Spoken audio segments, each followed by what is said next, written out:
بسم اللہ الرحمن الرحیم۔ الحمدللہ ہم نے بخاری شریف کی پہلی کتاب بدور وحی مکمل کر دیا ہے،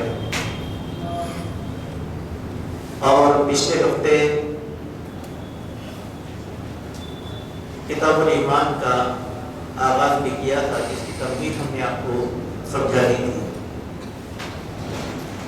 کہ وہ بخاری رحمۃ اللہ علیہ نے پہلے وحی کا تذکرہ کیا اور پھر ایمان کا تذکرہ کیا۔ دونوں میں موافقت اور مطابقت یہ ہے کہ وحی جو اللہ کی طرف سے نازل کی گئی اس پر ایمان رکھنا ہم سب کے لیے ضروری ہے۔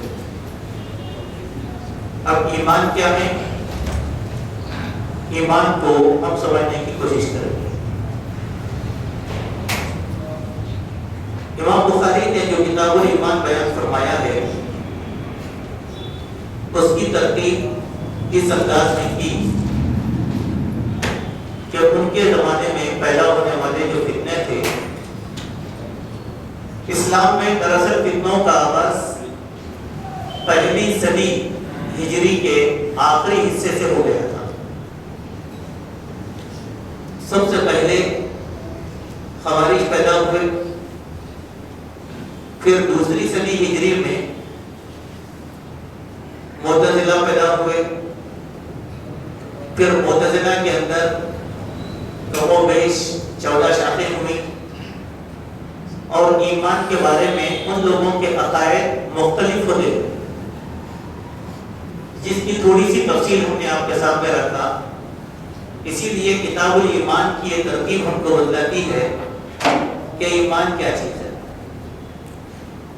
پچھلے درس میں جو بات آئی تھی وہ یہ کہ ایمان کیا ہے؟ وَهُوَ قَوْلٌ وَفِعْلٌ يَزِيدُ وَيَنقُصُ۔ یہ تین باتیں ہم نے آپ کے سامنے رکھی کہ ایمان فعل کا نام ہے، قول کا نام ہے، اور وہ بڑھتا بھی ہے اور وہ گھٹتا بھی ہے۔ یہی اہل سنت الجماعت کا عقیدہ ہے، ہم سب کا عقیدہ ہے، اور جس کا یہ عقیدہ نہ ہو تو وہ اہل سنت الجماعت سے خارج ہے۔ جس طریقے سے خوارج خارج ہوئے، معتزلہ خارج ہوئے اور ان کی شاخیں خارج ہوئے۔ ایک لفظ ہم بار بار آپ کے سامنے استعمال کریں گے، وہ ہے خوارج، معتزلہ یا گمراہ فرقے، قدریہ، جہمیہ وغیرہ۔ ہماری نئی نسل کے نوجوانوں کو یہ چیز معلوم نہیں، لیکن یہ بنیادی فتنوں کی بنیاد جہاں سے ہوتی ہے وہ یہی فرقے۔ اب سوال یہ ہے کہ کیا یہ فرقے باقی ہیں؟ ان میں سے کئی فرقے ایسے ہیں جو ختم ہو گئے، لیکن ان کے نظریات آج بھی باقی ہیں۔ اسی لیے روز نئے فتنے ہمارے سامنے آتے ہیں، وہ فتنے وہیں سے اخذ کیے ہوئے ہیں۔ اسی لیے بار بار ہم آپ کو جو تعلیم دیتے ہیں منہج کی، اس کو ہم سمجھنے کی کوشش کریں۔ کتاب اللہ اور سنت رسول اللہ ہمارا منہج ہے صحیح تھی۔ اس میں تعویل کرنا، اس میں تعطیل کرنا، اس میں تخفیف کرنا، یہ اہل سنت الجماعت کا عقیدہ نہیں ہوتا۔ کئی مسالک کی مثالیں ہم نے آپ کے سامنے دیا تھا کہ وہ کون کون سے مسالک ہیں جو اس چیز کے قائل نہیں ہیں۔ ان میں سے ایک بات ہم نے عرض کی تھی کہ جہمیہ کا عقیدہ کیا ہے، اور معتزلہ کیا کہتے ہیں، خوارج کا عقیدہ کیا تھا، حتیٰ کہ مسلک حنفی کا عقیدہ اس ضمن میں کیا تھا، اور جمہور فقہا نے کیا عرض کیا تھا۔ یہاں ایک گروہ ہم لوگوں سے چھوٹ گیا تھا، اس گروہ کے عقائد بھی ہمارے سامنے رکھنا ضروری ہے ایمان کے متعلق، جن گروہوں کو کہا جاتا ہے کہ مرجیہ۔ مرجیہ کا عقیدہ یہ تھا کہ اعمال بالکل غیر ضروری، اور ایمان لانے کے بعد نماز ادا کرنا اسی طریقے سے ہے جیسے بھوک لگے تو کھانا کھانا، یعنی بھوک لگے کھانا کھایا، بھوک لگے نہیں کھایا، میری مرضی۔ تو نماز بھی ویسی ہے، آیت نے پڑھا نہیں پڑھا میری مرضی، کیوں؟ ایمان سے عمل کا کوئی تعلق نہیں ہوتا۔ اب اس کے معنی کیا ہے؟ اب ہمارے پاس بھی بہت سے ہیں، دیکھیے منکر حدیث، وہ لوگ کیا بولتے ہیں، ارے نماز کیا ہے، نماز قرآن یہ پانچوں، اس میں دو قسمیں ہیں منکر حدیث کی۔ ایک وہ قسم ہے جو دو نمازوں کا اقرار کرتے ہیں، اور ایک قسم وہ ہے جو سارے نمازوں کا انکار کرتے ہیں۔ کیا کہتے ہیں کہ نماز کی کوئی ضرورت نہیں ہے، بس ایمان ہے نا اللہ پہ رسول اللہ پہ، یہ ہمارے لیے بہت کافی ہے۔ تو معلوم کیا ہوا کہ ان کا عقیدہ کس سے جا کر جڑ گیا؟ مرجئہ سے۔ یہ عقیدہ رکھنے والا کیا ہے؟ مرجئہ کا عقیدہ ہے، اگرچہ کہ یہ بنیاد ہے، یہ لوگ فتنوں کی بنیاد۔ قیامت تک جو بھی لوگ اسی کے اوپر اپنی عمارت تعمیر کریں گے، یہ فرقوں کو یاد کر کے بتایا جائے گا کہ تم فلاں فرقے کے عقائد سے تعلق رکھنے والے۔ اسی طریقے سے دیکھیے کہ کرامیہ ایک فرقہ تھا، اور یہ سب معتزلہ سے نکلے ہوئے ہیں۔ تو وہ لوگ کہتے ہیں کہ ایمان کا اقرار حقیقت ہے، تصدیق اور اعمال اس کا جز نہیں ہے۔ اب لا الہ الا اللہ پڑھ لیے نا، بس اب تصدیق نہیں بھی کرے اللہ ہے کہ نہیں کہ ہم کو کیا ہے۔ دیکھیے ایسے ہمارے پاس ناستک جن کو بولتے ہیں نا، وہ لوگ خدا کو نہیں مانتے، بعض لوگ کیا بولتے ہیں اللہ ہے، اللہ ہے، کہاں ہے؟ مانتے ہے کہ نہیں، اس کو معلوم ہے، سمجھے؟ تو یہ عقیدہ جو ہے کرامیہ رکھا کرتے تھے۔ اسی لیے حضرت امام بخاری رحمۃ اللہ علیہ نے اتنی تشریح بیان کیا اس کی، حالانکہ ان کے ایک جملے میں اتنی ساری چیزیں جو ہے پوشیدہ ہیں۔ تین باتیں یہاں پر ہم لوگوں کو سمجھنا چاہیے۔ ایمان کس چیز کا نام ہے؟ ایمان جو ہے اعتقاد قلبی، یعنی دل سے عقیدہ رکھنا کہ اللہ ایک ہے، اپنی صفات سے متصف ہے، اور رسول اللہ صلی اللہ علیہ وسلم اللہ کے رسول ہیں، اور اللہ کی کتاب حق ہے، اور رسول اللہ کی سنت حق ہے، یہی اصل دین ہے۔ یہ دل کے ساتھ، زبان سے نہیں، خالی دل سے۔ دوسرا قول لسان، یعنی زبان سے اقرار بھی کرنا۔ اب تیسرا کیا ہے؟ افعال جوارح، جوارح کے ساتھ اس کا مظاہرہ بھی کر کے دکھانا۔ اب جوارح کے ساتھ کیسے مظاہرہ؟ بہت سی چیزیں ایمان کی آگے حدیث میں آ رہی ہیں، ان چیزوں کو میں آپ کے سامنے انشاءاللہ عرض کرنے کی کوشش کروں گا۔ اب امام بخاری رحمۃ اللہ علیہ نے ان سب چیزوں کے قرآنی کچھ دلائل دیے۔ پہلے قرآنی دلائل، ایمان بڑھتا بھی ہے، ایمان گھٹتا بھی ہے۔ فرمایا لیزدادوا ایمانا مع ایمانہم، تاکہ ان کے ایمان کے ساتھ ہمارا ایمان زیادہ ہو جائے۔ اللہ نے زیادتی ایمان کا تذکرہ کیا کہ نہیں کیا؟ جب ہم کسی مومن کو دیکھتے ہیں تو ہمارا ایمان بڑھ جاتا ہے، جب ہم کسی برے ساتھی کے ساتھ رہتے ہو تو ہمارا ایمان گھٹ جاتا ہے۔ تو اس کی دلیل لیزدادوا ایمانا مع ایمانہم۔ پھر دوسری دلیل وزدناہم ہدی، اور ہماری ہدایت میں زیادتی کر دے۔ تو ہدایت میں زیادتی، تو زیادتی ہوئی کیا نہیں؟ دیکھیے ایک آدمی ہے بہت پکا مومن رہتا ہے عمل کے لحاظ سے بہت زیادہ، ایک آدمی عمل کرتا ہے لیکن اس کا عمل تھوڑا رہتا ہے۔ وَيَزِيدُ اللَّهُ الَّذِينَ اهْتَدَوْا هُدًى، اور اللہ تبارک و تعالیٰ نے ان کی ہدایت کے اندر اضافہ کر دیا۔ وَالَّذِينَ اهْتَدَوْا زَادَهُمْ هُدًى وَآتَاهُمْ تقواہم، اللہ تعالیٰ نے ان کی ہدایت میں زیادتی کر دی اور ان کو متقی اور پرہیزگار بنا دیا۔ وَيَزْدَادَ الَّذِينَ آمَنُوا ایمانا، تاکہ ایمان والوں کے ساتھ ہمارا بھی ایمان زیادہ ہو جائے۔ وَقَوْلُهُ أَيُّكُمْ زَادَتْهُ هَٰذِهِ ایمانا فَأَمَّا الَّذِينَ آمَنُوا فَزَادَتْهُمْ ایمانا۔ قرآن کی ایک آیت ہے جس میں اللہ نے فرمایا وہ کون سے لوگ ہیں جن کے ایمان میں زیادتی ہوئی ہے؟ تو کہا ان لوگوں کے ایمان میں زیادتی ہوئی ہے جو لوگ اللہ تعالیٰ پر کامل ایمان لے کر آئے ہیں۔ وَقَوْلُهُ جَلَّ ذِكْرُهُ، اللہ تعالیٰ کا یہاں پر ذکر ہے فَاخْشَوْهُمْ فَزَادَهُمْ ایمانا، وہ اللہ تبارک و تعالیٰ سے ڈرتے رہے کیونکہ ان کے ایمان میں زیادتی ہو گئی۔ انسان اللہ سے بے خوف اس وقت ہوتا ہے جب کہ ایمان میں کمی آ جاتی ہے۔ چوری، زنا، بدکاری، لاپرواہی، یہ کب کرتا ہے؟ ایمان میں کمی آ گئی۔ جب ایمان میں زیادتی آ گئی تو انسان عہد کرتا ہے کہ میں آئندہ سے حرکت نہیں کروں گا، ٹھیک ہے۔ وقوله تعالی وما زادهم الا ایمانا وتسلیما، اور ان کے ایمان میں اور ان کے اسلام میں زیادتی ہو گئی۔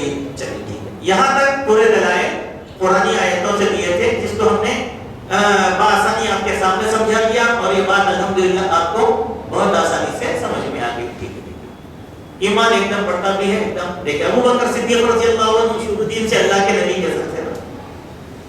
حنین کی جنگ میں بھی اللہ کے نبی کے ساتھ تھے. لیکن ایک صحابی حنین کی جنگ میں آئے آ کر بولے یا رسول اللہ کھجور کھانے پڑے تھے, کھجور کھا رہے تھے. تو اللہ کے نبی کو دیکھ دی, اللہ کے نبی کو دیکھ کر وہ کیا بولے یا رسول اللہ جنت کا نام. تو بولے سامنے دشمن کا لشکر ہے, اس میں گھسنے کا نام کیا ہے, جنت ہے, وہی ہے جنت. وہاں ہے یہاں وقت ضائع کیوں کروں, کھجور کھا کے وہاں جا کے کھا لو. گئے جا کے جو ہے جامع شہادت نوش کر گیا. بات غور کرو, ایمان کتنی دیر میں بڑھ گیا ان کا, اللہ کے نبی کو دیکھتے ایمان بڑھ گیا, جامع شہادت نوش کر دیا. ان کا اسلام بھی بڑھا, ان کا ایمان بھی بڑھ گیا. سبحان اللہ. تو یہ چیز ہے ایمان. اسی لیے ہم کیا کہتے ہیں, اسلام ہم کو کیا سکھاتا ہے, ہمیشہ ایمان کی سلامتی چاہیے. ایمان یہ نہیں کہ فلسفیانہ بحثوں میں مبتلا ہو جائیں, منطقی خیالات میں چلے جائیں, اپنی طرف سے سوالات اختراعی طور پر پیدا کر لیں وغیرہ وغیرہ. جیسے ہمارے پاس بہت سے لوگ ہیں نا اختراعی سوالات کر لیتے ہیں ہمارے پاس. کیسے اختراعی سوالات کرتے ہیں؟ قرآن اور حدیث مکمل دلیل ہے, اس کے اندر عام امتیوں کو بحث کرنے کی گنجائش ہی نہیں ہے, کیونکہ علم نہیں ہوتا عام امتیوں کے پاس. فقہاء, محدثین, مفسرین, ائمہ دین, مجتہدین, یہ لوگ دین کے معاملے میں مباحثہ کریں گے, کوئی نہ کوئی قطعی راہ پر پہنچیں گے, ان کا عمل ہے. ہم کو کیا چاہیے, جو بھی دلیل قریب ہے. اب تو ہم کیا بحث کرتے ہیں, ہم بحث کر رہے ہیں کیسے کہ کوئی تراویح کی نماز 3 دن ہی پڑھے اللہ کی نماز کوئی کو پڑھنا, ان کو علت نہیں معلوم نا. ایک بیوقوف سمجھا دیا کہ نہیں پڑھنا, پڑھنے والے بھی چھوڑ دیے. بولے سے ان کے عقیدہ کس سے ملا جا کر معلوم ہے آپ کو, ان کے عقیدہ کس سے ملا آج کے زمانے میں. بڑے بڑے نہیں, ہم تو بالکل حدیث پہ عمل کر رہے ہیں. وہ صحابہ کرام نعوذ باللہ کیا پورے بیوقوف تھے جو اللہ کے نبی کے بعد پورے 30 دن نماز باجماعت ادا کر لی. تو کیا ہماری فہم فراست صحابہ سے بڑھ کے ہو گئی؟ نہیں ملا. آج کے زمانے میں یہ عقیدہ رکھنے والے مہدوی 3 دن نماز پڑھتے ہو, معلوم ہے جا کر ابھی زندہ ہے مہدوی ہمارے علاقوں میں, جو چنچل بڑے میں دیکھو جا کے ان کے عقیدہ کیا ہے, 3 دن نماز. تب ان کا جو نظریہ ہے حدیث کے بارے میں, جو سینہ ٹھوک کے بول رہے ہیں, تو وہ لوگ کس کی ترویج کر رہے ہیں, گمراہی میں مہدوی. نام کس کا لے رہے ہیں, سنت کا. ٹھیک ہے, اب بات لوگ ہمارے پاس بیٹھ کے گمراہی پھیلا رہے ہیں. کیا بول کے نہیں بولے, جو سونا اضافی ہے زکات اس کی دینا ہے, استعمال شدہ زیور کی زکات نہیں دینا. بہت اچھی فکر ہے. کیوں, علم نہیں ہے ان کے پاس, ایک گروہ بنا کے نہیں بنا. اب ایسے دیکھیے, آج تک سلف صالحین کا ایک ہی منہج چلے آ رہا تھا, آج تھوڑے عقل پرست لوگ اٹھے, اٹھ کر کیا بولے نہیں رویت وحدہ ایک چاند پوری دنیا کا کر رہے جدوجہد. ہم حیدرآباد میں روزہ رکھے ہوئے ہیں اور وہ عید منا رہے ہیں. پہلے تو سنت کے خلاف یہ کام کر لیا تھا. اگر وہ عقیدہ رکھنے والے ہیں سعودی عرب کے چاند کا, تو ہم کو چاہیے تھا کہ حیدرآباد میں عید ہی نہیں منانا, وہ لوگ بغیر روزے کے رہ جانا, کیونکہ ہم لوگ عید نہیں منا رہے تھے. اللہ کے نبی نے کہا کہ مقامی لوگ جب تک عید نہ منائے تم بھی عید نہ مناؤ. تو ایک تو یہ سنت کے خلاف, اور دوسرا ان کی منطق خود ان کے خلاف. ان کا ایمان کمزور ہے, اسی لیے سوال. وہ منطق کیوں, سعودی عرب سے ہم آگے ہیں کہ سعودی عرب ہم سے آگے ہے وقت کے معاملے میں؟ سعودی عرب ہم آگے ہیں سعودی عرب سے. جب ہمارے پاس مغرب ہوتی ہے تو ان کے پاس سحر ہوتی ہے, جب ہمارے پاس عشاء ہوتی ہے تو ان کے پاس مغرب ہوتی ہے. یعنی سعودی عرب کے چاند کا میں عشاء کی نماز میں اقرار کر رہا ہوں, جبکہ حیدرآباد میں چاند مغرب میں نظر آتا. آپ نماز پڑھ رہے ہیں, آپ کون سے ٹائم کے لحاظ سے نماز پڑھیں گے؟ پھر عید کی نماز میں پورے 5 نماز ہے, آپ عید کے قائل ہیں نا, یہ کہ رویت وحدہ کا, تو اس کے بارے میں. اب مثال کے طور پر جب فجر کی نماز کے بعد صبح سورج طلوع ہونے کے بعد, آفتاب طلوع ہونے کے بعد 7 بجے جب ہم عید کی نماز پڑھنے کے لیے عیدگاہ کو جاتے ہیں یا کہیں پر بھی جاتے ہیں, تو سعودی عرب میں جہاں چاند نظر آیا وہاں کیا ٹائم ہوتا بھائی, رات رہتی کہ دن رہتا؟ رات رہتی وہاں پر. تو پھر ہماری نماز درست ہوئی, جو کہ ہم فالو کس کو کر رہے ہیں, وقت کے لحاظ سے بھی ہم ان کے آگے چل رہے ہیں. اسی لیے یہ منطقی لوگ ہیں, ایسے ہی لوگ گمراہی پھیلا دیتے ہیں سابقہ فرقوں میں ایسے ہی لوگ. اسی لیے نص صریح جہاں آتی ہے، نص صریح کے معنی واضح دلائل لانے کے بعد کسی بھی خیال پر عمل کرنا بدعت ہے، خرافات ہے. ٹھیک ہے چلیے. تو ایمان جب گھٹ جاتا ہے تو لوگ نئی نئی چیزیں کرتے ہیں. جب ایمان رہتا ہے تو اسی لیے ایمان کی سالمیت کے معنی اللہ کے نبی نے کیا کہا، صحابہ نے کیا کہا، اللہ نے کیا کہا، صحابہ کا عمل کیا تھا، ہم اسی کے اوپر مضبوط رہیں گے، اسی میں نجات ہے. میری منطق، میرا فلسفہ، میرا خیال سارے کا سارا غلط ہے، لیکن اللہ اور اس کے رسول کا حکم سب سے زیادہ صحیح ہے، کیونکہ اس سے زیادہ سچائی کسی اور بات میں ہرگز نہیں ہو سکتی. چلیے ٹھیک ہے. اب آئیے ایک بار اب ایمان دیکھیے. یہاں تک تو قرآنی آیتوں سے دلائل دیے گئے ہیں کہ ایمان کیا ہے. اب آئیے کچھ اصولی باتیں حدیث کی روشنی میں سمجھائی گئی ہیں کہ ایمان کیا ہے. کہا والحب فی اللہ والبغض فی اللہ من الایمان. اللہ کی خاطر محبت رکھنا، اللہ کی خاطر نفرت رکھنا، یہ بھی ایمان ہے. سبحان اللہ. دیکھیے اللہ کی خاطر محبت کے معنی میں بہت پیسے والا ہوں، اگر آپ مجھ سے محبت کر رہے میرے پیسے کی بنیاد پر تو یہ ایمان کے خلاف. اگر آپ حسد، کینہ، کپٹ اور بغض کی وجہ سے مجھ سے نفرت کر رہے ہیں تو یہ بھی ایمان کے خلاف. اور دوستی کا پیمانہ کیا ہے ہمارے پاس؟ ایمان. ہم ایک دوسرے سے آپس میں محبت کریں گے کس کے بارے میں؟ ایمان کی وجہ سے. کیوں؟ ایک دوسرے سے اللہ کے لیے محبت کرنا. سبحان اللہ. اس دن میں بہت سی حدیث آئی ہیں. ایک حدیث آپ کو سناتا ہوں معاذ بن جبل کی. حضرت معاذ بن جبل رضی اللہ عنہ دمشق گئے. جب دمشق پہنچے تو سارا مجمع اکٹھا ہو گیا. ان سے ملاقات کے لیے لاکھوں لوگ جمع ہو گئے دمشق کے مسجد. تو ان ملاقات کرنے والوں کی فہرست میں جو انتظار کر رہے تھے ابو مسلم خولانی تھے. وہ بولے کہ ملاقات کرنا چاہا لیکن لوگوں کا زحمہ جن کر ملاقات نہیں کر سکا. لیکن میرے دل میں یہ بات آ گئی صحابی رسول ہیں تو صحابی رسول تہجد کے پابند ہوتے ہیں، لہٰذا میں تہجد میں کوئی نہیں رہے گا تو آپ کی ملاقات کر دوں گا.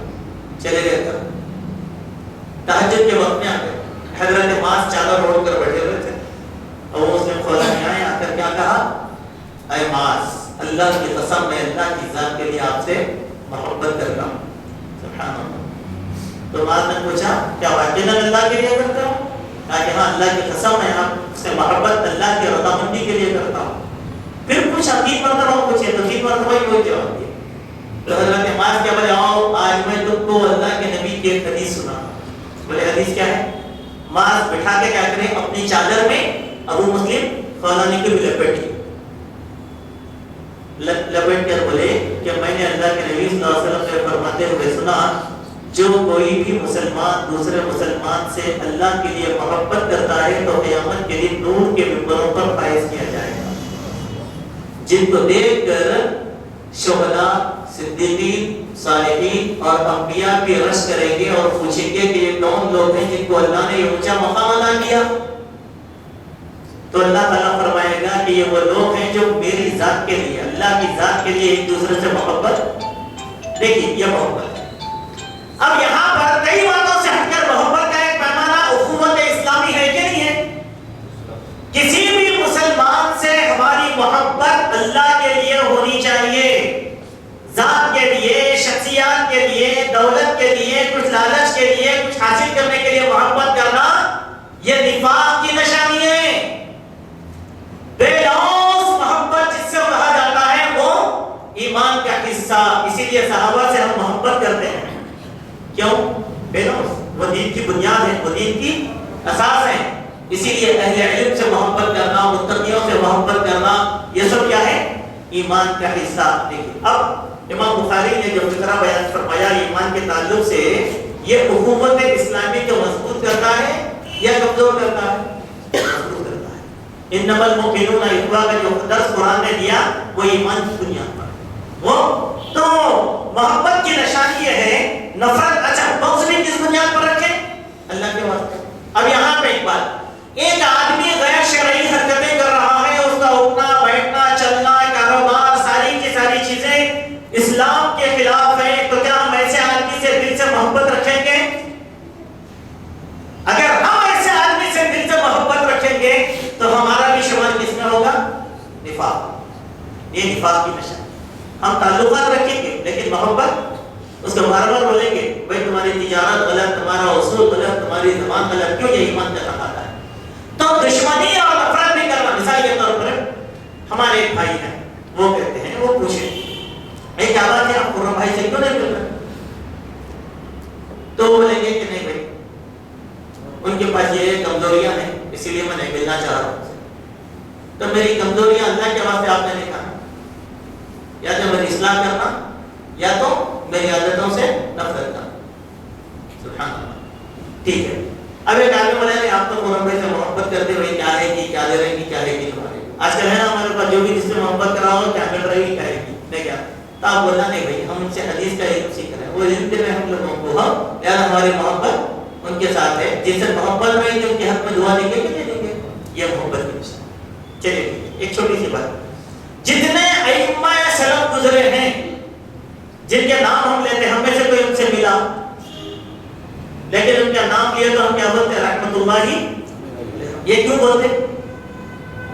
محبت ہے ان سے ہم کو. امام بخاری سے محبت ہے نہیں, امام مسلم سے محبت ہے نہیں ہے, امام البانی سے محبت ہے کیا نہیں ہے. سعودی عرب کی لجنا پر بیٹھے ہوئے بڑے بڑے علماء کبار ہیں جن کے فتووں پر ہم عمل کرتے, لیکن ہم دیکھیں ان کو ملے کیا کچھ لینا دینا ہوا نہیں. اللہ تعالیٰ نے ان کی محبت ہمارے علم پر ڈال دیا, یہ ہمارا ایمان. اور اسی لیے کسی بھی اہل علم, اہل ظرف, اہل صداقت سے بغض یا حسد کی بنیاد پر نفرت نہیں رکھنا چاہیے. الحب للہ والبغض للہ, اللہ کے لیے محبت, اللہ کے لیے نفرت, یہ ایمان کا حصہ. اچھا ٹھیک ہے, اب یہ ہے تیسری چیز. وَكَتَبَ عُمَرُ بْنُ عَبْدِ الْعَزِيزِ إِلَىٰ عَدِيِّ بْنِ عَدِيِّ, عمر بن عبد العزیز نے عدی بن عدی کو لکھا, ان للایمان فرائض و شرائع و حدود و سنن, یقیناً ایمان کے کچھ فرائض ہیں اور کچھ شرعی حدود ہیں اور کچھ سنتیں ہیں. فمن استکملها استکمل الایمان, جس نے اس کو پورا کیا اس کا ایمان مکمل ہوا.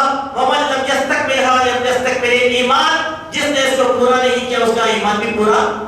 اب دیکھو ایمان کی دوسری بات آ گئی کیا ہے, فرائض کو ادا کرنا, سنتوں کو ادا کرنا اور شریعت کی باتوں کو, حلال حرام کو اختیار کر لینا, یہ کیا ہے ایمان کی نشانی. سبحان اللہ. ایک آدمی سود کھا, ہم بار بار بول رہے ہیں سود مت کھاؤ, سود مت کھاؤ. ایمان اگر ہے تو جانا, اگر ایمان نہیں ہے تو انہیں وہی جائیں کرتا رہتا. تو عمر بن عبد العزیز ایمان کیسے سمجھائے؟ ایمان کے فرائض بھی, ایمان کے کچھ واجبات بھی ہیں, کچھ سنتیں بھی ہیں, کچھ شرعی حدود بھی ہیں. اس کا پاس و لحاظ رکھنے والا وہ ایمان کو حاصل کرنے والا ہے, جو اس کا پاس و لحاظ نہیں رکھتا اس کے دل میں ایمان نہیں ہے. فَإِنْ عَائِشْ فَأُبَيِّنُهَا لَكُمْ حَتَّى تَعْمَلُوا بِهَا, اگر اللہ نے مجھ کو زندگی عطا فرمایا تو میں یہ فرائض, سنت, نوافل, واجبات, حدود یہ سب تمہارے سامنے بیان کروں گا تاکہ تم اس پر عمل کرو. وَإِنْ أَمُتْ فَمَا أَنَا عَلَىٰ صَحْبَتِكُمْ بِحَرِيصٍ, اگر اللہ تعالیٰ نے مجھ کو زندگی نہیں دی تو میں تمہارے ساتھ زیادہ دن جینے کی بھی آرزو نہیں رکھتا. یعنی میں مجبور ہوں کہ تم کیا بولے, دیکھیں ایمان کی باتیں تم کو سمجھاؤں گا. اگر اللہ تعالیٰ زندگی دیا تو اسی لیے ہمیشہ بات ایمان کی کرنا چاہیے, یہ ایمان کی کرنا چاہیے. ٹھیک ہے, چلیے اب اس کے بعد امام بخاری نے حضرت ابراہیم علیہ السلام کے تعلق سے ایمان کی ایک کیفیت کو بیان کرایا. وقال ابراہیم ولکن لیطمئن قلبی, اور ابراہیم نے کہا تاکہ میرے قلب کا اطمینان ہو جائے. سبحان اللہ.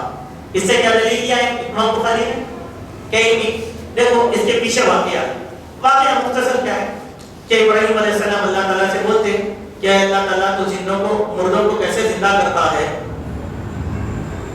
میرے سامنے آپ ایکسپلین کر دیجئے, وضاحت کر دیجئے, تجربہ کروا دیجئے تاکہ میں دیکھ لوں کہ مردے زندہ کیسے ہوتے. تو اللہ تعالیٰ پوچھے کیوں ابراہیم ایمان نہیں ہے کیا پوچھے, لیکن نہیں اللہ ایمان ہے. ولیکن یطمئن قلبی, تاکہ میرا دل مطمئن ہو جائے, یعنی دل میں یقین کامل ہو جائے, میرے ایمان تو ہے میرے پاس. سبحان اللہ. تو یہاں کیا معلوم ہوا, دل سے اس کی صداقت کا, ایمان کی صداقت صرف زبان سے نہیں, زبان سے تو ابراہیم علیہ السلام کر دیے تھے, دل میں بھی تھا, لیکن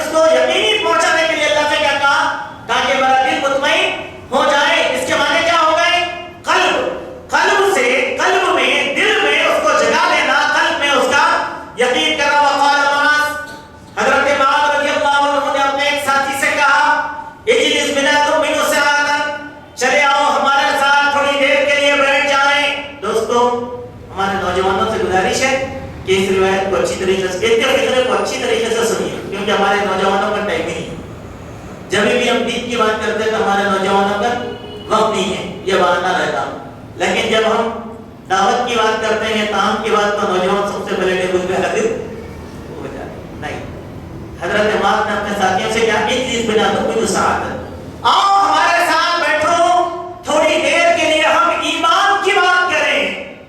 سبحان اللہ۔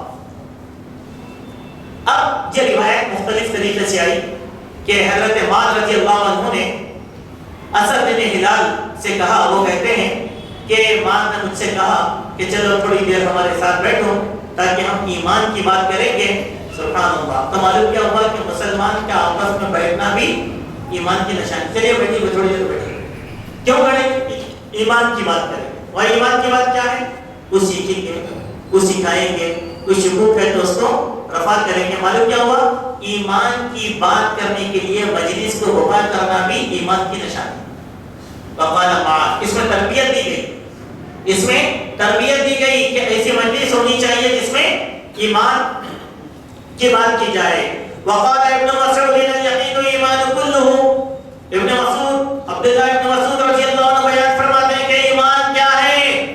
ایمان دراصل یقین کا نام ہے، اور یقین ہر چیز میں ہونا چاہیے، ہر چیز میں مانے کیا ہے؟ ارکان ایمان میں، ارکان اسلام میں، شرعی باتیں جو اللہ کے نبی نے بیان کی ہے، سب باتوں کے اندر یقین ہے کامل ہونا۔ اب تھوڑے لوگوں کو ایمان تو ہے لیکن یقین نہیں ہے، وہ کیا یقین؟ خبر میں اللہ ہوگا کہ نہیں کی، جنت ہے کہ نہیں کی، دوزخ ہے کہ نہیں کی، میزان وقت پر دیکھا جائے گا، یہ یقین کے خلاف ہے، یہ یقین کے خلاف ہے جو دل میں جاگزی اب تک نہیں ہوا۔ اسی لیے کیا کہا؟ شریعت کے ہر کام کے اندر یقین رہنا چاہیے۔ مثال کے طور پر دیکھو یقین کس کو ہوتے ہیں؟ ایک ہی مثال بس، حضرت ابوبکر صدیق رضی اللہ عنہ کی زبانی یقین کو سمجھیں کہ معراج کے واقعے کے بعد لوگوں نے جب اللہ کے نبی کا مذاق اڑایا، مسلمانوں کا مذاق اڑایا، تو دیکھو یقین کیا کہا ابوبکر کے دل میں؟ ابوبکر ممکن ہے کیا پوچھے؟ ایک رات میں ایک آدمی ایسا کر دیا ویسا کر دیا، یہاں سے قدس چلے گیا، وہاں سے 7 آسمانوں کی سیر کرا، جنت دیکھا، جہنم بھی دیکھا، پھر آیا اپنے بستر پہ موجود ہے، ایک ہی رات میں ممکن ہے کیا؟ یقین کیا ہوگا؟ بولے میرے نبی محمد صلی اللہ علیہ وسلم اگر یہ کہتے ہیں تو ایسے ہی ہوا، یہ یقین۔ اب ہم کیا کرتے ہیں؟ لوگ آگے ہم کو حدیث میں شبہ پیدا کر دیتے ہیں، ہے کہ نہیں کی؟ جیسے شروع میں میں نے کے ساتھ کہا 3 دن تراویح پڑھنا، ایک تقریر میں سن رہا تھا تو ایک مفتی صاحب بولے کہ ایسا کرو 1+8 رکعت تو تراویح سننا تھے، پورے حدیثوں میں یہ بات ہے، لیکن اب 20 کی آدھی ہے، ہم کیوں پڑھ رہے ہیں 20 آدھی؟ تو کیا بولے مذہب میں مت کیجیے، بولے کہ تم کام کرو کہ تم 20 رکعت پڑھو، 8 سنت کے جو اضافے پڑھ رہے ہو نفل ہے، نفل نماز، کیونکہ کل تم اللہ کے پاس جاؤ گے تو اللہ تعالیٰ بولے گا میں تم کو 8 پڑھا تھا، 8 بولا تھا، میں تم کو 8 بولا تھا، 20 کے کیوں پڑھے؟ تو ہم بول سکتے اللہ پہلا 8 تو سنت سمجھ کے پڑھ لیا، 12 نفل تیری عبادت پر کر لیا تو اللہ خوش، لیکن تم اللہ کے جائیں گے اور اللہ تعالیٰ پوچھے گا میں 20 بولا تھا 8 کے کیوں پڑھے تو 12 کہاں سے لاتے؟ یہ جو جواب ہے نا یہ غیر ہے، یہ شک والا جواب، کہ ان کو تک یقین، ہم کو یقین ہونا چاہیے حدیث شریف میں جو آیا ہے وہی یقینی ہے، وہی سچ ہے اور ایسے ہی ہوگا، چاہے وہ حدیث کو سمجھ میں آئے نا سمجھ میں نہیں ہے، لیکن سے پوچھتے سمجھ میں آ گئی تو اور زیادہ اس سے عمل کریں، لیکن اس میں شکوک پیدا کر لینا، یقین کو متزلزل کر لینا ہے۔ اس کے بعد وقال ابن عمر رضی اللہ عنہ نے بیان فرمایا لا يبلغ العبد حقیقت التقوى حتى اذا ما حاك في صدره، عالم تقوی کی حقیقت کو اس وقت تک نہیں پہنچ سکتا جب تک کہ اس کے دل میں پیدا ہونے والے، سینے میں پیدا ہونے والے شکوک اور شبہات کو دور نہ کر دے۔ سبحان اللہ، کیا پیاری بات ہے۔ ہمارے دل میں اگر کوئی شک ہے تو اس کو دور کر دینا یہ تقوی کی نشانی ہے۔ اس کے معنی ایمان اور یقین کی باتوں میں کسی قسم کے شک اور شبہ میں پڑنا دراصل اپنے آپ کو ہلاکت میں ڈال لینا ہے۔ یقین رہنا چاہیے، یقین ہمارے سینے میں کسی قسم کا شک نہ ہو۔ وقال مجاہد، اور مجاہد نے فرمایا شرع لکم، اللہ تبارک و تعالیٰ نے تمہارے لیے ایک شریعت کو مقرر کر دیا ہے۔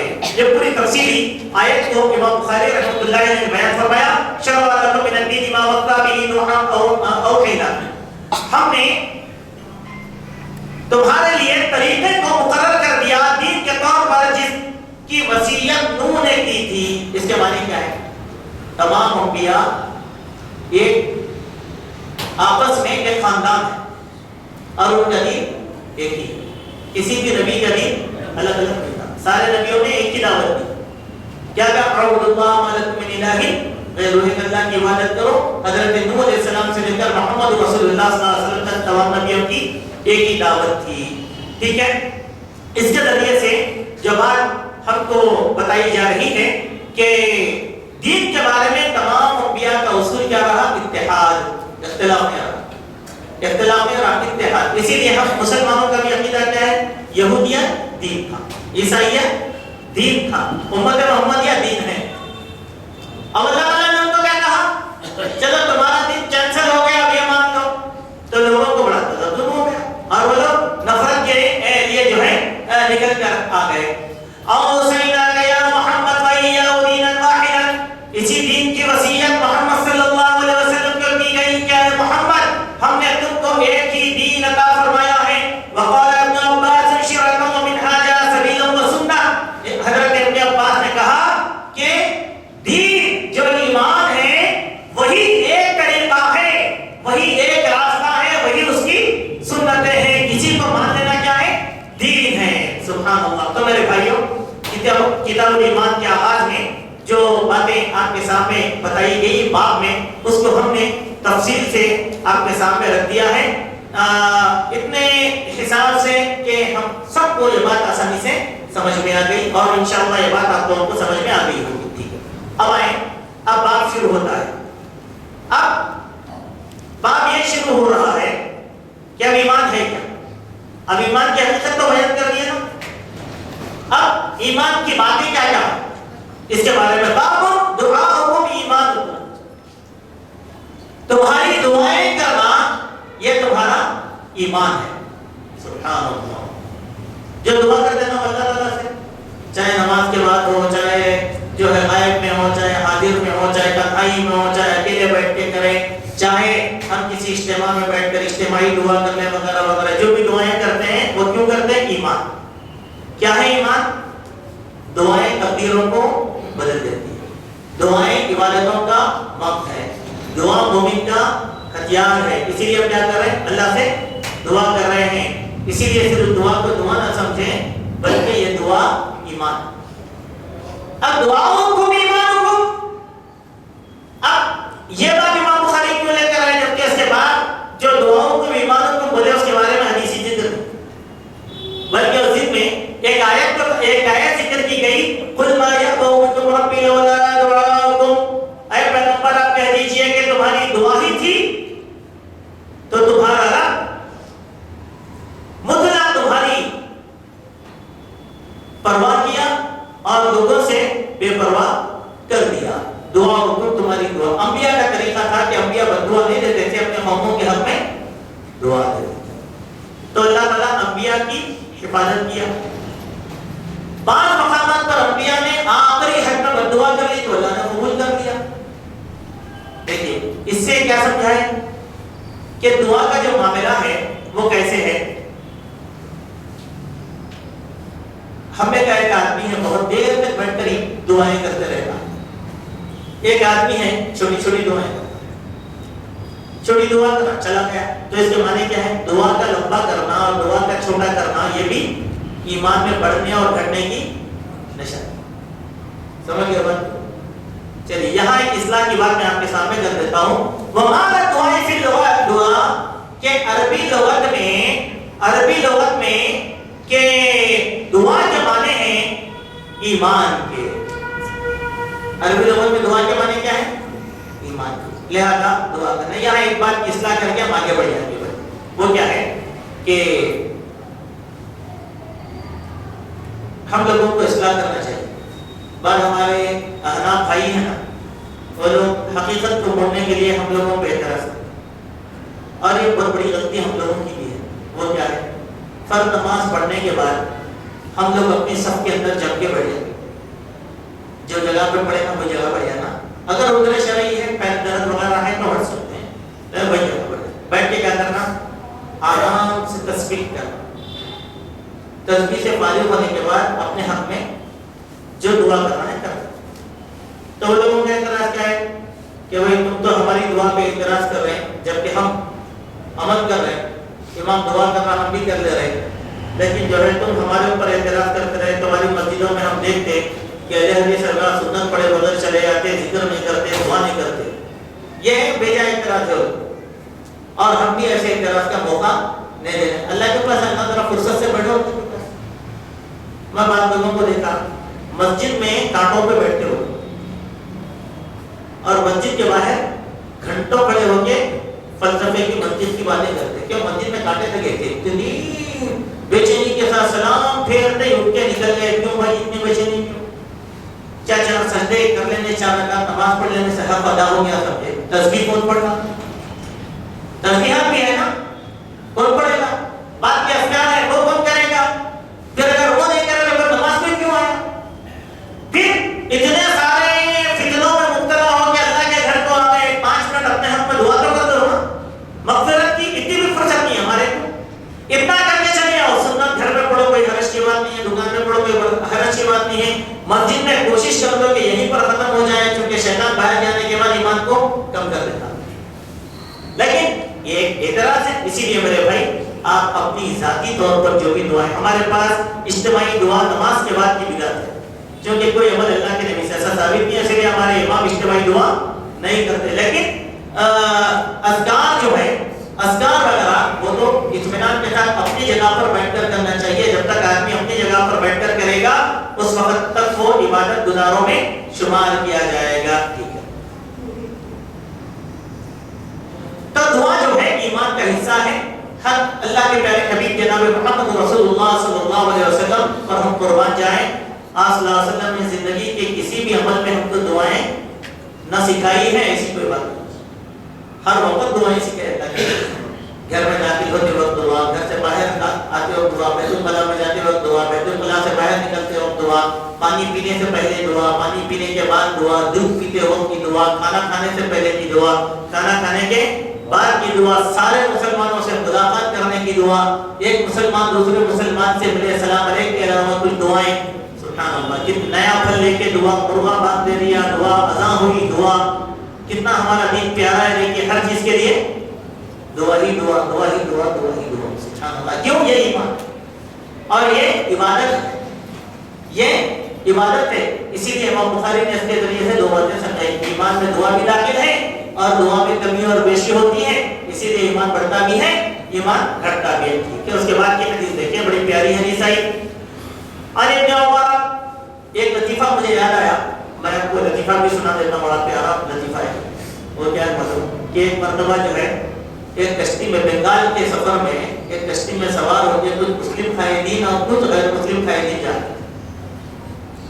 مسلم قائدین اور غیر مسلم قائدین. گاندھی جی بھی تھے, اس میں سردار ولبھ بھائی پٹیل بھی تھے, پنڈت جواہر لال نہرو بھی تھے, مولانا ابوالکلام کلام آزاد بھی تھے, اور سب بھی, مولانا محمد علی جوہر بھی تھے, اور بہت تھے قائدین. جا رہے تھے, سفر کر رہے تھے وہ لوگ. تو محمد علی جناح بھی تھے اس میں, جب پارٹیشن نہیں ہوا تھا نا, وہ سفر میں انہوں بھی تھے. تو ہوا کیا, بیٹھے بیٹھے جو ہے ان کو سردار ولبھ بھائی پٹیل کو کھجلی کرنے کی بہت عادت تھی. تو وہ لوگ کیا کر دیے, بیٹھے بیٹھے محمد علی جناح کو بول دیے, ارے میاں جناح تمہارا دین ہر جگہ دعا سکھایا, تو کیا انسان اگر آواز چھوڑ دے تب بھی کوئی دعا نہیں کرے؟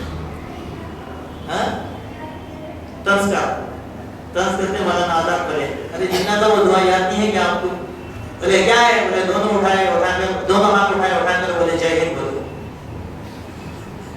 تو ہمارے پاس کیا ہے, دعائیں بڑی چیز ہیں. ایک دوسرے کو دعا دینا, عبادت سمجھ کر دعا دیجیے, ایمان سمجھ کر دعا دیجیے, دعاؤں میں مخالفت نہ کیجیے. ٹھیک ہے, اب دیکھیے اس دن میں جو حدیث لائی گئی وہ کیا ہے. عن ابن عمر رضی اللہ عنہما قال قال رسول اللہ صلی اللہ علیہ وسلم بني الاسلام على 5 شهادة ان لا اله الا الله وان محمد رسول الله واقام الصلاة وايتاء الزکاة والحج وصوم رمضان. اسلام کی بنیاد 5 چیزوں پر ہے. کلمہ طیبہ کی شہادت کرنا, لا الہ الا اللہ اور محمد رسول اللہ.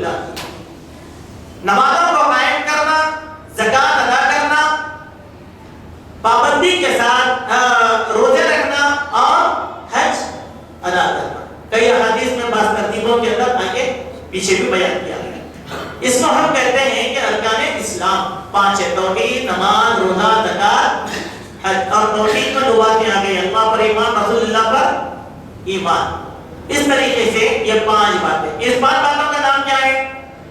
ان 5 باتوں کا نام ہے ایمان. ایمان میں یہ 5 باتیں داخل ہیں. ایمان میں یہ 5 باتیں داخل ہیں. اب سوال یہ پیدا ہوگا کہ ایمان میں جب یہ 5 باتیں داخل ہیں تو یہ بات سے موافق حدیث کیا ہے؟ یہ حدیث کیوں لائے؟ اس کا معنی یہ ہے کہ ایک آدمی یہ 5 چیزوں پر، جتنے سارے لوگ ہیں سارے کے سارے 5 چیزوں پر عمل نہیں کرتے. کوئی حج کرے گا، کوئی نماز پڑھتا، کوئی کبھی نماز چھوڑتا، کوئی زکات دینے والا ہے، کوئی زکات دینے والا نہیں ہے. توحید پر کوئی ایمان رکھا، رسول اللہ صلی اللہ علیہ وسلم پر ایمان رکھا. یہ آگے پیچھے ہو رہا تھا. یہ کبھی بیشی کیوں ہونی؟ بڑھتا بھی ہے، گھٹتا بھی ہے. اس دلیل کے لیے حدیث یہاں پر پیش کی گئی. ایک مرتبہ کیا ہوا، عبداللہ ابن عمر رضی اللہ عنہما سے ایک بندے نے سوال کیا کہ اے ابن عمر، ہم نے دیکھا کہ آپ نماز پڑھتے، روزہ رکھتے، زکات دیتے، سب کام کرتے اور حج پہ حج کرتے، ایک سال حج کرتے، ایک سال عمرہ کرتے پابندی کے ساتھ، لیکن آپ کے علم میں یہ بات نہیں ہے کیا جہاد بھی بہت بڑی فضیلت والا کام ہے، لہذا جہاد بھی کیوں نہیں جاتے؟ تو عبداللہ ابن عمر رضی اللہ عنہما یہ حدیث سنا کر بولے، اللہ کے نبی بولے اسلام کی بنیاد 5 چیزوں پہ ہے: توحید، نماز، روزہ، زکات، حج. کیوں؟ اب پھر کیا جہاد؟ کیا ہے جہاد؟ بولے یہ فرض کفایہ ہے، فرض نہیں ہوتا. حالات بگڑ جائیں گے تو جہاد کو مسلمان جائے گا. لیکن نماز تو روز پڑھنا ہے، حالانکہ جہاد میں بھی نماز پڑھنا ہے. جتنا مال کمایا اس کی زکات ادا کرنا ہے. اللہ استطاعت دے تو حج کرنا ہے. اسی لیے میں کبھی عمرے کو جاتا ہوں، کبھی حج کو جاتا ہوں. جب جہاد کی نوبت آئے گی تو جب جہاد کے لیے نکل جاؤں گا. تو اس سے معلوم ہوا، ہمارے سامنے بات واضح ہو گئی کہ یہ 5 چیزیں اسلام کی بنیادی چیزیں ہیں، اس پر ہم لوگوں کو عمل کرنا چاہیے. اس میں ایمان کی بات ہے. اب آئیں ایک اور حدیث ہے جس کے اندر امام بخاری رحمۃ اللہ علیہ نے ایک بات سمجھایا، اور وہ بات یہ ہے کہ باب امور ایمان وقول اللہ. ایمان کے امور کیا ہیں؟ ایمان کے امور پہلے کیا بولے؟ بنیادی اسلام کی. اسلام کی بنیادی چیزیں کیا ہے؟ 5. اس کے بعد بولے ایمان والے امور کیا ہیں؟ اس کو جو ہے بیان فرمایا قرآن مجید کی ایک آیت کے ذریعے سے. وقول اللہ تعالی، اور اللہ تعالی کا کہنا، لیس البر ان تولوا وجوہکم قبل المشرق والمغرب. نیکی یہ نہیں ہے کہ تم اپنا چہرہ مشرق اور مغرب کی طرف کر لو، ولکن البر من آمن باللہ. لیکن نیکی یہ ہے کہ اللہ پر ایمان رکھو، والیوم الآخر، آخرت پر ایمان رکھو، والملائکہ، فرشتوں پر ایمان رکھو، والکتاب والنبیین، آسمانی کتابوں پر ایمان رکھو اور انبیاء پر ایمان رکھو. وآت المال علی حبہ ذوی القربى، اور اپنا مال اللہ کی محبت میں رشتہ داروں کو دیا کرو. وآت المال علی حبہ، اللہ کی محبت میں اپنا مال رشتہ داروں کو دیا کرو. والیتامى والمساکین، مسکین اور یتامہ کو دیا کرو. وابن السبیل، مسافروں کو دیا کرو. والسائلین وفی الرقاب، مانگنے والے فقیروں کو دیا کرو اور گردن آزاد کرانے کے لیے دیا کرو. واقام الصلاۃ وآتى الزکاۃ، نمازوں کو قائم کرو اور زکات پابندی سے ادا کرو. والموفون بعہدہم اذا عاہدوا، اللہ تعالیٰ سے کیے گئے وعدے کو پورا کرو. والصابرین فی البأساء والضراء، مصیبتوں تکلیفوں میں صبر کرتے رہو اور جب جب تکلیف آئی تو صبر کا دامن تھام لو. اولئک الذین صدقوا، یہی سچے لوگ ہیں. واولئک هم المتقون، دراصل یہی متقی ہیں. وقد افلح المؤمنون، اور یقیناً مومن کامیاب. گویا امور ایمان سمجھانے کے لیے 2 آیتوں کا سہارا لیا امام بخاری نے. اس کے معنی کیا ہے؟ تم جو 5 چیزوں کو ہی ایمان مت سمجھو کہ ایمان کے ان 5 چیزوں کے علاوہ ایمان کے اور بھی کچھ چیزیں. اور وہ کیا ہے؟ یہ سب چیزیں ایمان کے اندر داخل ہیں. لہذا یہ کام بھی ایمان کو، ہمارے ایمان کو منور کرتا ہے. ٹھیک ہے. اب اس میں اہل علم نے اس آیت کو 3 حصوں میں تقسیم کیا.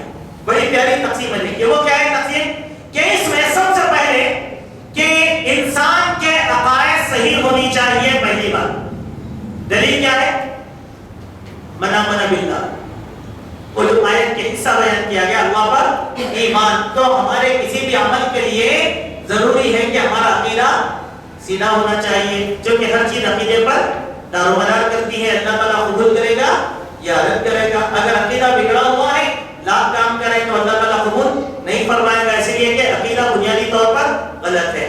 دوسری، انسان کی معاشرتی زندگی مثالی ہونی چاہیے. دائی کے لیے ضروری ہے کہ اس کی معاشرتی زندگی مثالی ہو. اس کی دلیل وَآتَ الْمَالَ عَلَىٰ حُبِّهِ، آیت میں دوسرا فقرہ، اپنے اللہ کی محبت میں اپنا مال دو. مال معاشرتی زندگی کو مضبوط کرتا ہے. ان لوگوں پر مال دو تو لوگ تم کو مثالی انسان سمجھیں گے. مثالی انسان بننے کے لیے خالی نماز پڑھنا کافی نہیں ہے، یہ ساری مثالی کام کرنا چاہیے جس کا تعلق ایمان سے ہے. تیسری بات یہ بتلایا، انسان کے لیے، مسلمان کے لیے حسن اخلاق سب سے زیادہ ضروری ہے. اور اسی لیے حسن اخلاق کے اندر جو باتیں بیان کی گئی، فرائض کی ادائیگی اور اخلاق کی بہتری، یہ انسان کو ہمیشہ اس کے نفس کو تہذیب کے دائرے کے اندر مقید کر دیتی ہے. اسی لیے کہا وَأَقَامَ الصَّلَاةَ وَآتَى الزَّكَاةَ، یہ چیز فرائض کی ادائیگی ہے. اور وَالْمُوفُونَ بِعَهْدِهِمْ، یہ اخلاق کی نشانی ہے. یہ ساری چیزیں کیا ہے؟ ایمان کے اندر داخل کی گئی ہیں. پھر اس کے بعد امام بخاری نے کہا قَدْ أَفْلَحَ الْمُؤْمِنُونَ، 18ویں پارے کی ابتدائی 11ویں آیت، 11 آیت نے شمار کیا کہ مومن کامیاب ہو گئے. اس کے اندر ایمان کی کچھ سات باتیں بیان کی گئی ہیں. قَدْ أَفْلَحَ الْمُؤْمِنُونَ، یقیناً مومن کامیاب ہو گئے جو نمازوں میں خشوع اور خضوع اختیار کرنے والے ہیں، زکوٰۃ کو پابندی سے دینے والے ہیں، اہل و مہمان کی نگہبانی کرنے والے ہیں، اور شرمگاہوں کی حفاظت کرنے والے ہیں، اور نمازوں کو اس کے اوقات میں ادا کرنے والے ہیں. اور قَدْ أَفْلَحَ الْمُؤْمِنُونَ الَّذِينَ فِي صَلَاتِهِمْ خَاشِعُونَ، الَّذِينَ لغو باتوں سے اعراض کرنے والے ہیں، وَالَّذِينَ هُمْ لِلَّغْوِ مُعْرِضُونَ وَالَّذِينَ هُمْ لِلزَّكَاةِ فَاعِلُونَ وَالَّذِينَ هُمْ لِفُرُوجِهِمْ حَافِظُونَ وَالَّذِينَ هُمْ لِأَمَانَاتِهِمْ وَعَهْدِهِمْ رَاعُونَ. وہ مومن ہیں جو اللہ امانتوں کا خیال کرتے ہیں اور اہل پیمان کا خیال کرتے ہیں. 7 باتیں وہاں پر بیان کی گئی. اب جس انسان میں ایمان کی یہ 7 باتیں آ جائیں گی تو اللہ نے کیا کہا؟ اولئک هم الوارثون، یہ لوگ وارث ہیں.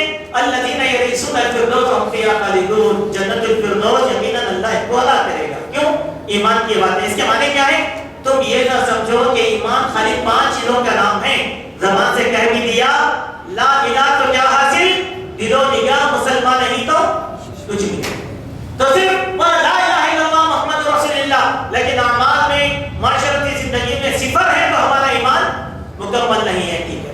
ان استدلال کے بعد ایک چھوٹی سی حدیث پیش کی گئی ہے.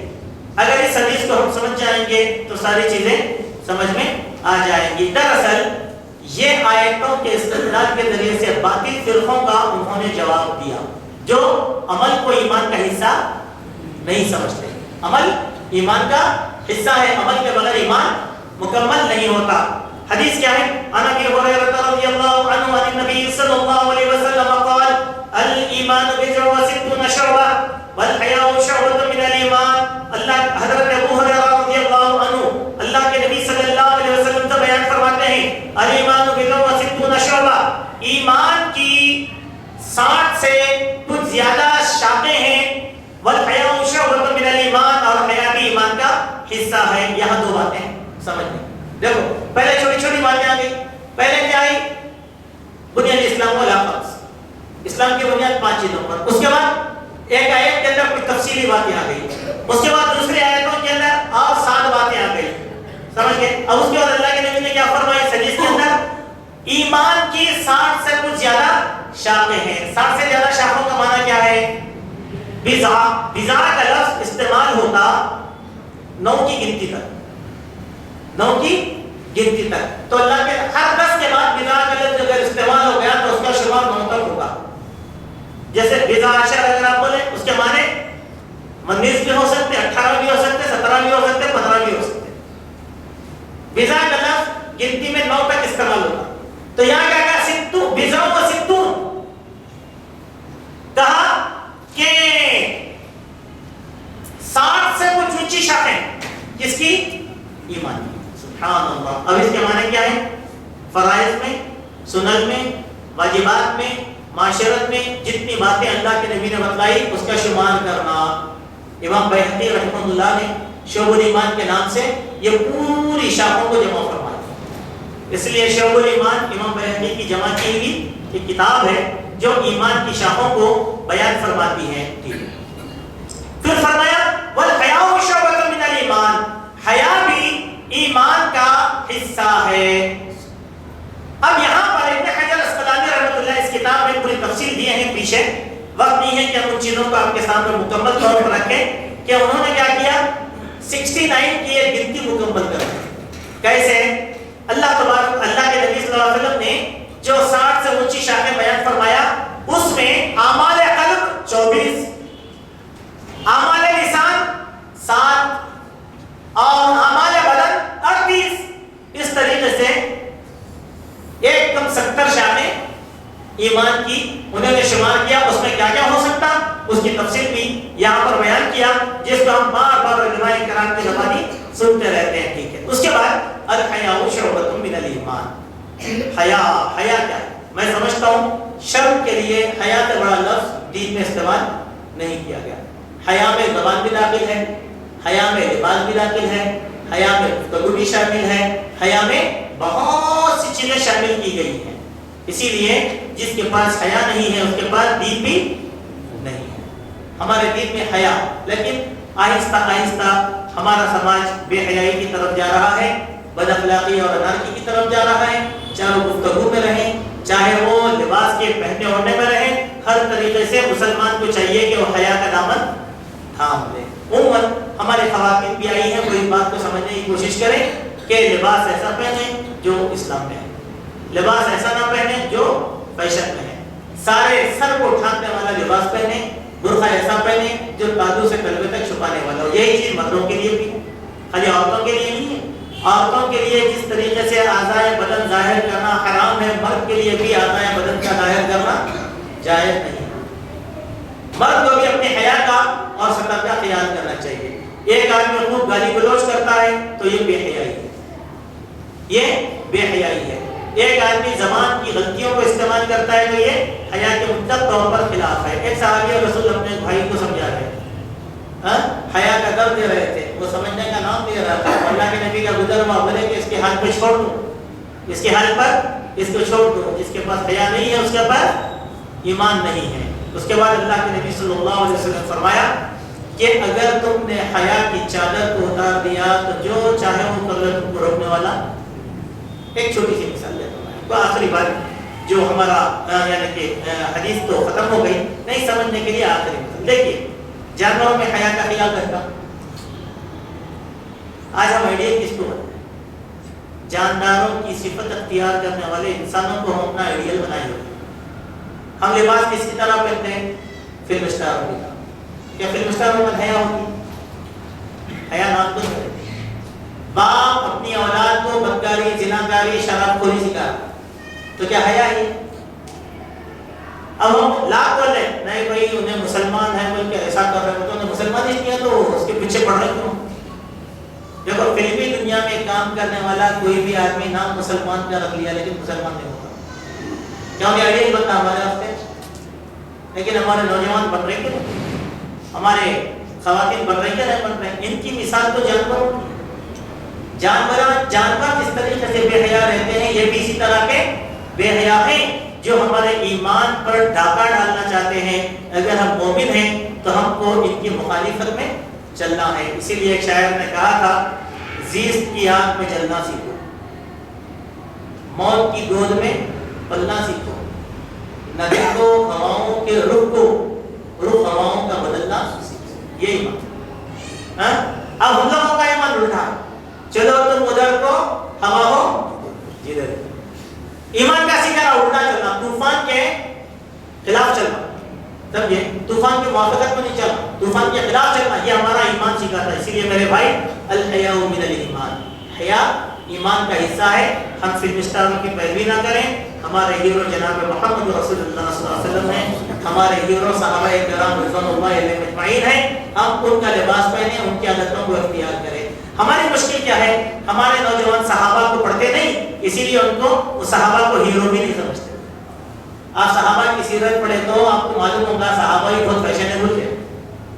زمانے کے پورے فیشن میں صحابہ، لیکن اسلام کی حد جیسے ہمارے بچے بال کو رنگ لگاتے ہیں، صحابہ بھی لگائے. ہمارے بچوں کو بال چھوڑنے کی عادت ہے نہیں، صحابہ بھی چھوڑے. ہمارے صحابہ بھی ایسے ایسے لباس پہنتے تھے جس کی کوئی نظیر آج نہیں پیش کر سکتے. ہمارا علماء کیا کرتا ہے، صحابہ کو غریب، مسکین، فقیر، محتاج بنا کے پیش کرتے ہیں. ان کی خوشحالی کا ذکر ہی نہیں کرتے ہمارے پاس. اسی لیے میرے بھائیوں، اس کے ذریعے سے آپ جو ہے نصیحت حاصل کیجئے. اللہ تبارک و تعالیٰ ہم سب کو حسن عمل کی توفیق عطا فرمائے. انشاءاللہ بپابندی یہ پروگرام ہر جو ہے جمعرات کے بعد نماز عشاء چلے گا. خواتین و حضرات سے گزارش کی جاتی ہے کہ وہ پابندی کے ساتھ آئیں. اور دوسرا ہے